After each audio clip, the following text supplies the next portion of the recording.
Music Pals. Today we're going to read about George Gershwin. This is one of his most famous pieces playing right now called Rhapsody in Blue.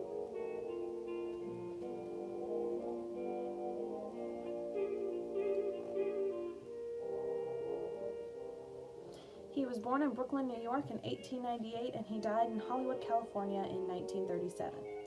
He was an American composer of popular songs, musicals, film scores, the opera Porgy and Bess, and jazz orchestral works, including Rhapsody in Blue and An American in Paris.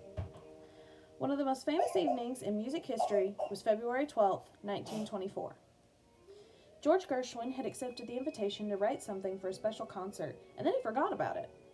One day, he was playing pool when his brother Ira came in with a newspaper article that told about an important concert 1 month away on which George Gershwin was hard at work.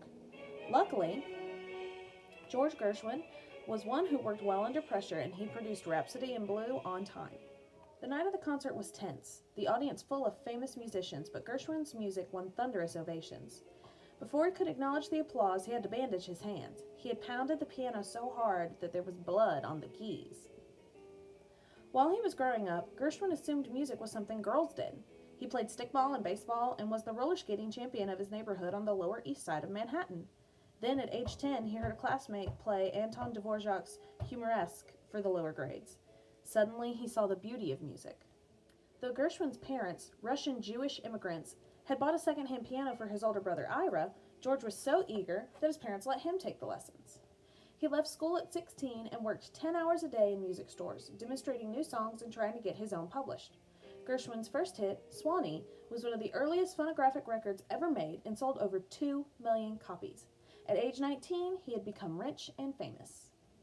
Ira became known as Mr. Words, while George was Mr. Music, and together they wrote successful Broadway musicals. The brothers lived in adjoining penthouses on Riverside Drive with a wide view of the Hudson River. George's apartment had 14 rooms, with a piano even in the gym. He owned every music book of the time, was a major art collector, and drove a Mercedes-Benz. "When I am in my normal mood," Gershwin said, "music drips from my fingers. More often than not, this was at night." Gershwin loved parties. He would play the piano at celebrity gatherings, come home, and write songs till dawn. "Great, isn't it?" he'd say of his latest song. Gershwin was in love with his own music and talked about himself constantly.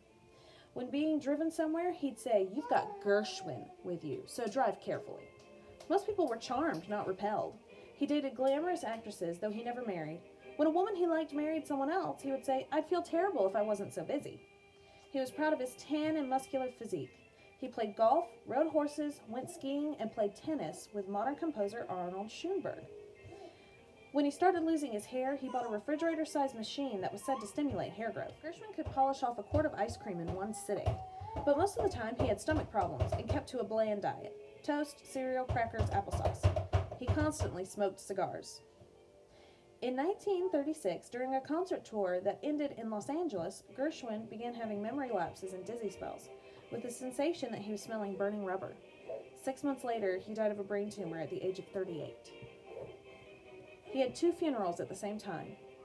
At the start of services in Hollywood, all the movie studios shut down for a moment of silence in his honor. In New York, the funeral music was Bach, Beethoven, and Rhapsody in Blue. And our musical notes: some of Gershwin's best-known songs are I Got Rhythm, first sung by Ethel Merman; Let's Call the Whole Thing Off, Fred Astaire and Ginger Rogers; Someone to Watch Over Me, Gertrude Lawrence; and They Can't Take That Away From Me, Fred Astaire.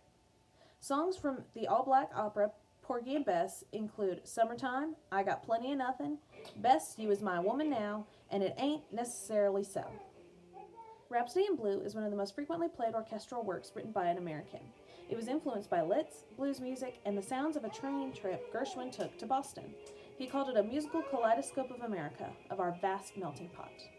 So that is Mr. George Gershwin, and our next composer is our last one. We have gone all the way through this book.